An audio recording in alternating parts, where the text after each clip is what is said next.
Radi ni sauti kubwa inayotolewa na mlipuko wa haraka wa hewa inayopashwa na mweko wa umeme, na hivyo husababisha mshtuko mkubwa. Wakati wa umeme mkali wa mkondo wa umeme unapashwa joto hewa inayozunguka hadi joto kali, yaani moto zaidi kuliko uso wa dunia. Hewa hiyo hupanuka kwa mlipuko na hutoa mlio wa sauti ambayo tunasikia kama radi. Hivyo basi timu ya taifa ya Equatorial Guinea wameamua kujiita the Zalan National means the National Thunder, yani radi ya taifa. Radi ina maafa makubwa sana na ina madhara ambayo yanaweza kaathiri dunia moja kwa moja inapopiga. Muda mwingine inachoma msitu, muda mwingine inapasua miti, muda mwingine inavunja nyumba.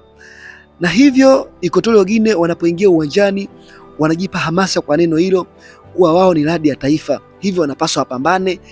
Hata ikitokea mchezaji akatoka uwanjani akiwa amevunjika, ili mradi timu ipate ushindi, wao wanapambana hasa kwa kuitoa kwa nguvu zote, kwa mali zetu na maarifa yote uwanjani. Equatorial Guinea the National Thunder.